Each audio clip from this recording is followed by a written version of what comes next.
Salut à tous, j'espère que vous allez tous très bien. Aujourd'hui, je voulais vous présenter une partie qui est super abordable pour les débutants, mais aussi super intéressante pour les joueurs intermédiaires et confirmés. C'est une partie entre le grand maître Vladimir Kramnik et le grand maître Levon Aronian qui s'est joué à Istanbul en 2012 et que j'ai analysé un peu de mon côté avec l'aide bien sûr de ressources sur Internet pour essayer de vous la présenter du mieux que je peux et vous faire comprendre l'importance du jeu positionnel aux échecs, et en essayant aussi de vous expliquer une partie de grand maître. On commence direct. Alors, les blancs Kramnik, du coup, on commence avec D4. D5, C4, c'est le gambit dame, jusqu'ici vous connaissez sûrement. Et C6, c'est la défense, ce qu'on appelle semi-slave. Donc le gambit dame refusé se joue avec E6, là on joue avec C6. On vient solidifier le pion D5, très bien. Ici, cavalier C3, on vient renforcer la faiblesse et l'appui, la menace sur la case D5, et cavalier F6, on vient le défendre. Et ici, je voudrais déjà m'arrêter sur pion prend. Bon, vous voyez, là, il y a petit livre, ça veut dire que c'est un coup théorique. Donc, je vais pas remettre en question ce coup, je vais juste expliquer comment moi je visualise ce coup. Et en fait, c'est assez intéressant parce que c'est vrai que généralement, on voit une tension, on a tout de suite envie de l'enlever pour se détacher de ça et passer à autre chose. Le problème, c'est que, regardez, ici, vous avez le carré magique, donc les 4 pions du centre, et vous avez le pion C4 qui aide à contrôler une des cases du carré magique. En revanche, ici, le pion C6, il est sur la sixième rangée. Il fait rien. Il est encore loin du combat du carré magique.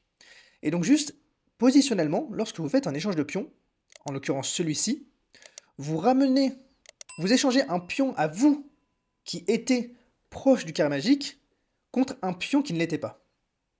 Et donc, de manière générale, que ça soit théorique ou pas, il y a toujours une incidence à rendre de l'espace comme ça à l'adversaire. Parce que là, finalement, ce qu'il faut voir, en fait, ce qu'il faut visualiser, c'est qu'après les échanges, vous allez échanger ce pion-là contre ce pion-là. Et si vous prenez un peu de recul, vous pouvez voir que, bah, du coup, vous êtes perdant quand même au change. Donc, coup théorique, ok, je ne le remets pas en question, mais comprendre l'intérêt de ce coup. Donc, Kramnik a joué ça parce qu'il avait une idée derrière la tête. Donc, il a pris en D5, les noirs ont repris en D5, et il a joué fou F4. C'est encore théorique, bien sûr. Et là, les noirs ont répondu avec cavalier C6. Et cavalier C6, normalement, si vous avez un peu votre radar tactique qui s'allume, parce qu'en effet, on est dans une position positionnelle et stratégique, ça ne veut pas dire qu'il n'y a pas de tactique. Vous pouvez vous demander, mais là, les blancs n'ont pas cavalier B5, avec la case C7 qui est contrôlée, et le fait que le cavalier ne puisse plus venir en A6 pour défendre la case C7, c'est peut-être embêtant. Et en fait, ici, euh, cavalier B5 ne marche pas. Donc, je vous montre. Les blancs jouent cavalier B5, et là, les noirs peuvent répondre avec E5. Et sur fou prend, il y aurait cavalier E4. Donc on laisse le pion, mais vous allez voir que c'est très dangereux. Ici, qu'est-ce qui se passe, par exemple, si on joue cavalier C7?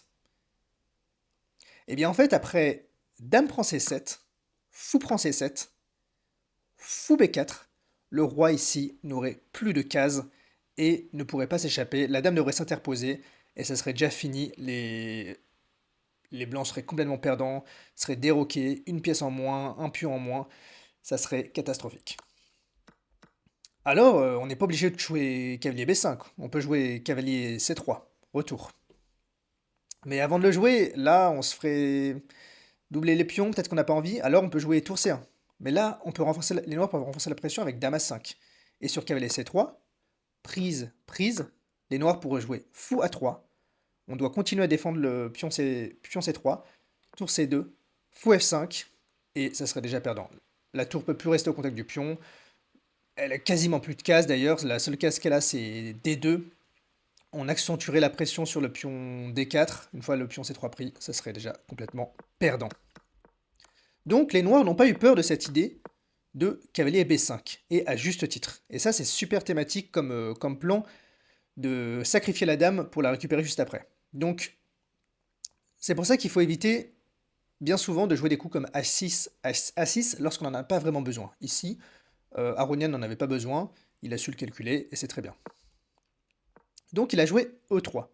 Et E3, par contre, là, ça menace cavalier B5. C'est pour ça que Aronian a joué A6.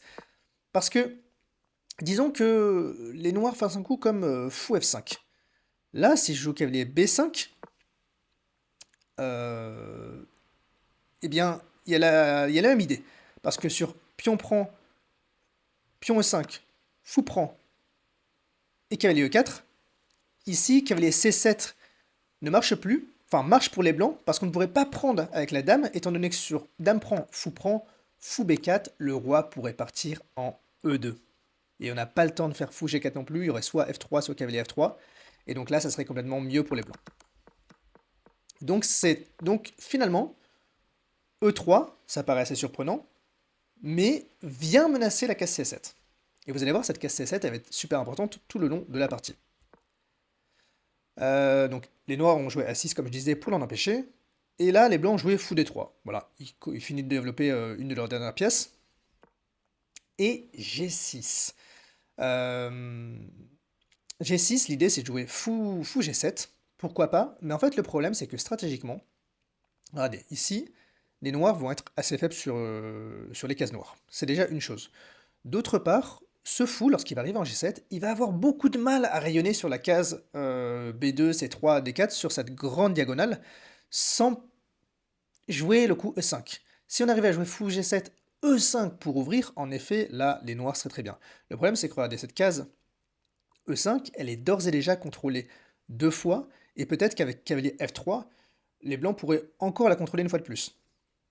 Et donc là, le fou, en fait, on comprend qu'il n'a pas sa place en G7. Là, les blancs jouent H3, tout simplement, pour éviter fou G4, pour pouvoir mettre le cavalier en F3 et renforcer le contrôle de case E5. Donc c'est vraiment des coups logiques.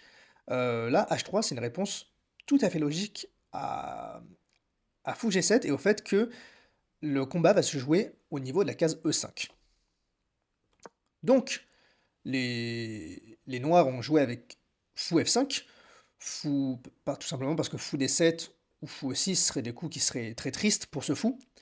Et bien sûr, ils avaient une petite idée derrière la tête. En fait, je pense qu'ici, Aronian comptait vraiment sur le fait que Kramnik allait prendre le fou en F5, et après un coup comme pion prend, disons cavalier F3 pour continuer le développement, et bien là, les noirs ne joueraient pas directement fou G7, mais plutôt tour G8. Et en fait, l'idée serait de mettre cette belle tour qui frapperait sur le pion G2, et donc qui ferait un peu peur peut-être au petit roc des blancs. Et donc, c'est pour ça que là, les blancs ne se sont pas jetés sur ce fou, même si ça dédoublerait les pions des noirs. Et en fait, ça serait d'autant moins grave que le pion en F5 viendrait renforcer le contrôle de la case E4, et donc à terme, les noirs pourraient y installer une belle pièce sur un avant-poste, et ça rajouterait beaucoup de débats stratégiques dans la position. Donc Kramnik, qui n'est pas obligé de prendre le fou, ne l'a pas pris et a joué cavalier F3. Et là, l'ordi dit que c'est une erreur, mais en fait, ça n'a rien d'une erreur. C'est juste que lui, l'ordi préférait prendre ici et jouer avec des pions doublés, mais stratégiquement, on comprend tout à fait pourquoi Kramnik n'a pas voulu rentrer dans les variantes dont je vous ai parlé. Donc, Aronian, qui a quand même envie de finaliser son développement, mais qui n'a pas envie de se faire doubler les pions une fois que son fou serait venu et une fois que son petit roc aurait été fini, vient finalement prendre le fou. Fou G7, on était venu là pour ça, petit roc, et tour C1. Et là, je voudrais faire un arrêt sur image. Je vous invite même d'ailleurs à mettre la vidéo sur pause pour essayer d'identifier quelles sont les faiblesses dans chaque camp. Je vous laisse mettre la vidéo sur pause si vous voulez. Ok, donc les faiblesses dans chaque camp, clairement, on a le pion B2 qui pourrait être faible éventuellement. On a la case C4 qui pourrait être faible, étant donné qu'un cavalier, celui-ci par exemple, pourrait venir s'installer. Et c'est à peu près toutes les faiblesses qu'on a chez les blancs. Chez les noirs, par contre, donc je vais laisser comme ça, hop, chez les noirs, on aurait la case C7, la case B6, la case C5, et ces deux pions-là qui seraient plus faibles. Alors, on va essayer de faire dans l'ordre. Déjà, pourquoi la case C7 est faible alors que la case C2 chez les blancs ne l'est pas? Bon, tout simplement parce que le fou en F4 contrôle la case C7, alors qu'ici, il n'y a pas de fou qui vient contrôler cette diagonale. Les deux pions sont plus faibles, pourquoi? Parce que le fait d'avoir joué A6 au début, et ben en fait, ça donne une sorte de dent de lion pour venir soit faire une poussée de pion comme ça, et accrocher et créer une rupture dans cette chaîne de pions, soit réussir à mitrailler les pions avec la venue d'un cavalier comme ça. Enfin, ce qu'il faut noter, c'est que la case C5 est plus faible que la case C4. Pourquoi? Tout simplement parce que les blancs peuvent arriver plus rapidement sur la case C5 que les noirs peuvent arriver sur la case C4. Parce que là, vous pouvez me dire, oui, mais si les blancs jouent cavalier A4, disons le prochain coup des noirs, voilà, E6, si là les blancs jouent cavalier A4, peut-être que les noirs pourraient jouer cavalier A5. Et en fait, non, parce que là, il y a fou C7 qui vient faire l'enfilade entre la dame et le cavalier, et c'est déjà perdu. Alors que on n'a pas ce problème de ce côté. Parce que justement, les noirs ne jouissent pas d'un fou qui vienne contrôler la case C2. Et c'est pour ça que je disais que la case C7 était faible et que la case C2 ne l'était pas pour les blancs.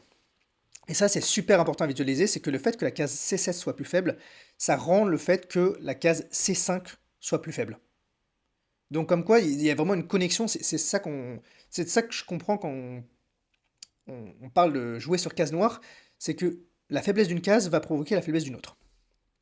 Bon, d'ailleurs, Kramnik ne perd pas de temps, il joue cavalier A4.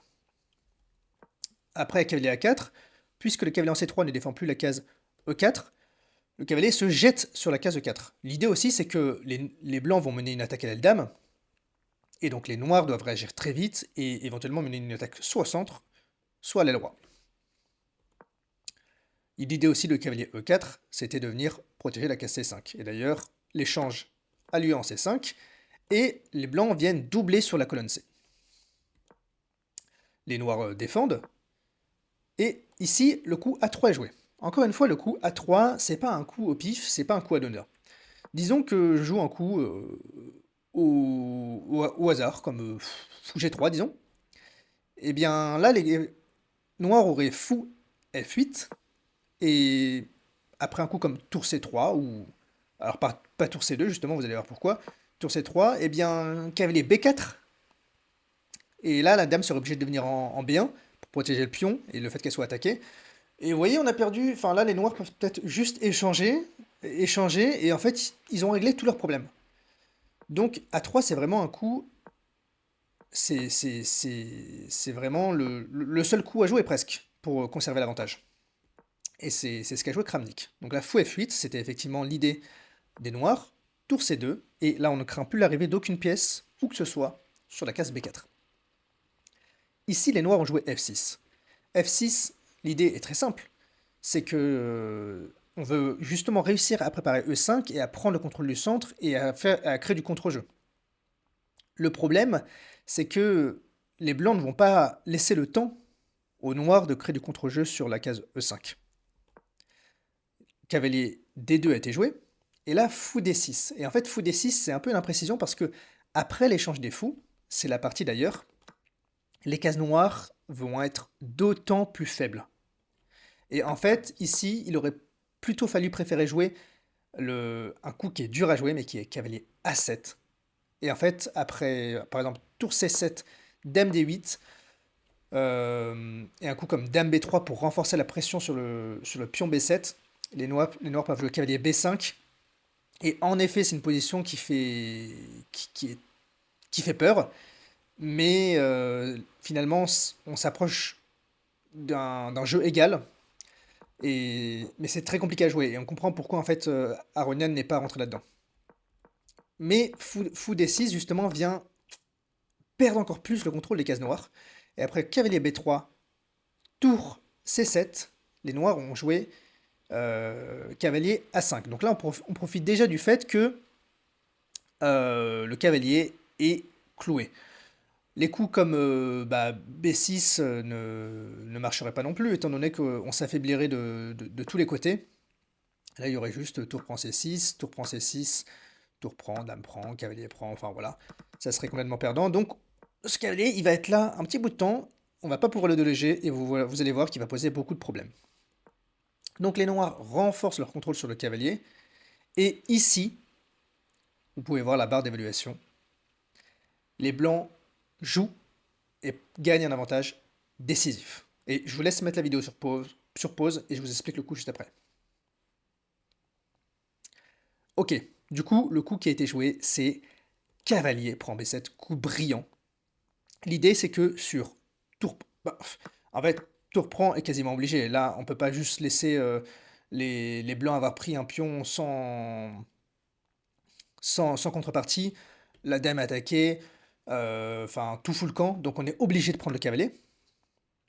Et là, il faut alors, dame à 6. C'est simple, en fait, on récupère le pion. Mais surtout, ce qui est intéressant, c'est qu'on vient attaquer la tour, et on vient attaquer une troisième fois le cavalier. Donc la suite est forcée. Tour C7 est le seul coup qui vient redéfendre le cavalier. Mais là, encore une fois, il faut voir la suite qui est B4. B4, pour l'instant, le cavalier ne peut pas bouger, parce que la dame est clouée derrière le cavalier. Et le problème, c'est que sur dame D7, là, le cavalier pourrait bouger. Parce que cette tour en C7 ne serait attaquée que 2 fois, et elle serait défendue 2 fois. Et il faut trouver le coup monstrueux dame B6. Donc il faut vraiment avoir toute la continuité, et ça, Kramnik l'a vu quand il a joué cavalier prend B7, qui vient attaquer en rayon X une troisième fois la tour C7. Et encore une fois, le cavalier est cloué. C'est pour ça que Aronian a joué cavalier, tour dame 8 d'abord, mais qui ne sert à rien, qui d'ailleurs en plus vient encore plus se créer des problèmes, étant donné qu'on ne contrôle même plus la tour en C7, qu'on ne protège même plus la tour en C7. Et après B5, Aronian a joué cavalier prend D4. Donc là, Kramnik a joué tour prend C7, il était venu là pour ça. Aronian a joué l'intermédiaire cavalier E2, vient récupérer la qualité.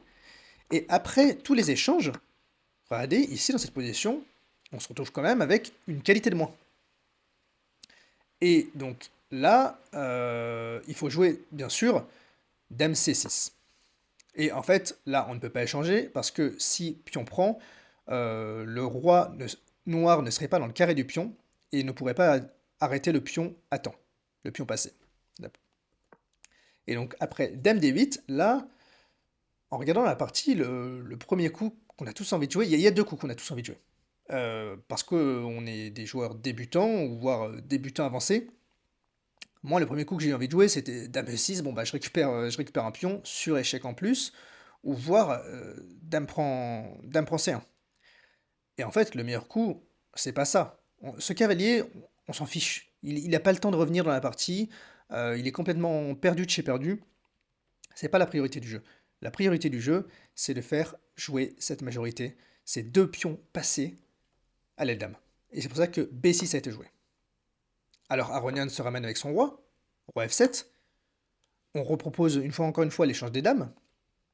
Là, ici, les noirs ne pourraient pas prendre, parce qu'on ira à dame encore une fois avec le pion. Donc le roi se ramène en 8. Et là, il faut jouer dame A7. Surtout pas un coup comme dame prend C1, parce qu'on viendrait perdre le pion en B6 et tout notre avantage serait parti en fumée. La dame pourrait juste après bloquer le pion A3, et ici, cette majorité se finirait de se créer un pion passé sur l'aile droite, et ça serait catastrophique. Dame A7.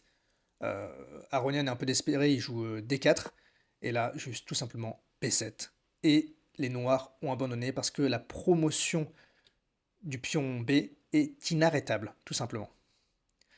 Donc j'espère que cette partie vous a plu. Moi j'ai trouvé simple, pas forcément spectaculaire en termes de tactique, excepté le cavalier prend B7 qui est magistral.